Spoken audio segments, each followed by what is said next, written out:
Hello friends, global star Ram Charan నటిస్తున్న game changer movie పైన భయ్య హైప్ అనేది అంత ఎక్కువ లేదు అనేది అందరికీ తెలిసిన విషయమే. కానీ గేమ్ చేంజర్ని అలాగే గ్లోబల్ స్టార్ రామ్ చరణ్ని ఎస్ శంకర్ని తక్కువ అంచనా వేయలేం భయ్య. ఈ గేమ్ చేంజర్ మూవీ యొక్క కలెక్షన్స్ మాత్రం అన్ప్రెడిక్టబుల్ అని చెప్పవచ్చు. ఎక్కడ మొదలయ్యి ఎక్కడ ఎండ్ అవుతుందో కూడా చెప్పలేం.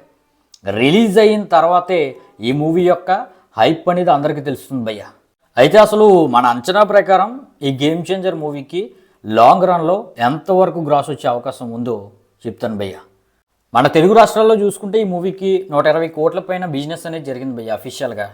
మరి 120 కోట్ల పైన బిజినెస్ అంటే ఈ మూవీ హిట్ అవ్వాలంటేనే 230 నుండి 250 కోట్ల వరకు గ్రాస్ రాబట్టాల్సి ఉంది. మరి 250 కోట్ల గ్రాస్ అంటే హిట్ టాక్ వస్తే పెద్ద మ్యాటర్ కదా భయ్య. బ్లాక్ బస్టర్ టాక్ కానీ వచ్చిందా 300 కోట్ల పైన గ్రాస్ వచ్చే అవకాశం కనిపిస్తుంది. అందులోకి సంక్రాంతి సీజన్, అలాగే ఫ్యామిలీస్ యాక్సెప్ట్ చేసే కంటెంట్, డైరెక్టర్ తెలిసినవాడు, హీరో తెలిసినవాడు, ఇక పెద్ద సినిమా. దాంతో హిట్ టాక్ వస్తే 300 కోట్ల పైన గ్రాస్ అనేది ఈజీగా వచ్చేస్తుంది. ఇక హిందీలో 43 కోట్ల వరకు బిజినెస్ జరిగింది. అంటే బ్రేక్ ఈవెన్ టార్గెట్ 90 కోట్ల వరకు ఉంది. మరి బ్రేక్ ఈవెన్ టార్గెట్ 90 కోట్ల గ్రాస్ అంటే హిట్ టాక్ వస్తే 100 × 200 కోట్లు కూడా ఈజీగా వచ్చేస్తుంది. 200 వచ్చినా కూడా ఇంత పెద్ద సినిమాకి చిన్న నెంబర్ అయిపోయా. కానీ నార్త్ ఆడియన్స్కి ఈ మూవీ నచ్చిందా, ఎక్కిందా, 300 కోట్ల పైన ఇచ్చినా మనమైతే ఆశ్చర్యపోనక్కర్లేదు. ఇక తమిళనాడులో 15 కోట్ల వరకు బిజినెస్ జరిగింది. హిట్ టార్గెట్ 35 కోట్లు గ్రాస్ రావాలి. మరి 35 కోట్ల గ్రాస్ అంటే శంకర్ ఉన్నాడు కాబట్టి, గ్లోబల్ స్టార్ రామ్ చరణ్కు వాళ్ళకు కూడా తెలుసు కాబట్టి పెద్ద మ్యాటర్ కాదు 35 కోట్లు అంటే. ఈ మూవీ అక్కడ నార్మల్ హిట్ అయినా సరే 50 కోట్లు వచ్చేస్తుంది ఈజీగా. ఎందుకంటే ఇప్పుడు అక్కడ పెద్ద సినిమా అనేది ఏది లేదు భయ్య. ఇక బ్లాక్ బస్టర్ టాక్ అయితే 100 కోట్లు టచ్ అయినా మనమైతే ఆశ్చర్యపోనక్కర్లేదు. ఇక కేరళలో ఒక 10 కోట్ల వరకు రావచ్చు హిట్ టాక్ వస్తే.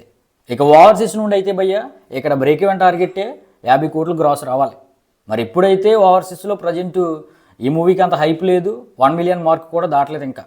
కానీ బ్లాక్ బస్టర్ టాక్ వచ్చిందా 100 కోట్ల గ్రాస్ అనేది ఈజీగా రాబడుతుంది భయ్య. ఇక కర్ణాటకలో బ్రేక్ ఈవెన్ టార్గెట్ 30 కోట్లు. మరి ఇక్కడ కూడా హిట్ టాక్ వస్తే 50 కోట్లు వచ్చే అవకాశం కనిపిస్తుంది. మరి బ్లాక్ బస్టర్ టాక్ కానీ వస్తే 100 కోట్లు టచ్ అయినా మనమైతే ఆశ్చర్యపోనక్కర్లేదు భయ్య. మరి ఈ విధంగా ఈ మూవీకి బ్లాక్ బస్టర్ టాక్ వస్తే ఒక 700 కోట్ల వరకు గ్రాస్ వచ్చే అవకాశం ఉంది. అయితే మరి ఈ గేమ్ చేంజర్ మూవీ 1000 కోట్ల మార్కు పైన గ్రాస్ రాబట్టదా అనే క్వశ్చన్ మీకు రావచ్చు భయ్య. మరి ఈ గేమ్ చేంజర్కి 1000 కోట్ల పైన రావాలంటే 2 మేజర్ ఇండస్ట్రీస్ ఆదుకోవాలి భయ్య. ఆడియన్స్కి నచ్చాలి ఈ మూవీ. తెలుగులో హిట్ అయితే 300 కోట్ల వరకు గ్రాస్ వస్తుంది. కానీ బ్లాక్ బస్టర్ ఖచ్చితంగా ఈ మూవీని చూడాలరా అని టాక్ వస్తే ఒక 400 కోట్లు తెలుగు నుండి రాబట్టగలిగితే అప్పుడు ఈ మూవీకి 1000 కోట్లు కొట్టే పాజిబిలిటీ వస్తుంది భయ్య. అంతేకాకుండా హిందీలో 200 కోట్లు రాబడితే సరిపోతుంది, 300 కోట్ల వరకు గ్రాస్ రాబట్టాల్సి ఉంది. మరి ఈ విధంగా తెలుగు నుండి 400 కోట్లు, హిందీ నుండి 300 కోట్లు వస్తే అక్కడికే 700 కోట్లు అయిపోతుంది. ఇక తమిళ నుండి శంకర్ ఉన్నాడు, గ్లోబల్ స్టార్ రామ్ చరణ్ ఉన్నాడు కాబట్టి అక్కడ సినిమాలు కూడా ఏం లేవు కాబట్టి బ్లాక్ బస్టర్ టాక్ వచ్చి అక్కడ ఒక 100 కోట్లు వచ్చినా 800 కోట్లు అవుతుంది. ఇక కర్ణాటక నుండి ఒక 100 కోట్లు వస్తే 900 కోట్లు అవుతుంది. ఇక ఓవర్సీస్ నుండి ఒక 100 కోట్లు వస్తే 1000 కోట్లు అనేది ఈ మూవీ టచ్ చేస్తుంది భయ్య.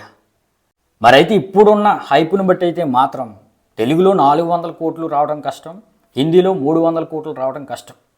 మరి మూవీ రిలీజ్ అయిన తర్వాత ఈ 2 ఇండస్ట్రీస్ నుండి తెలుగు, హిందీ ఇద్దరు ఆడియన్స్ నుండి ఈ మూవీని యాక్సెప్ట్ చేస్తే ఈ మూవీకి అయితే 1000 కోట్లు కొట్టే ఛాన్స్ అయితే కనిపిస్తుంది. లేదంటే 700 కోట్ల వరకు గ్రాస్ రాబట్టే అవకాశం అయితే ఉంది. మరి మీ అంచనాని, మీ ఉద్దేశాన్ని కూడా కింద కామెంట్ అయితే చేయండి భయ్య.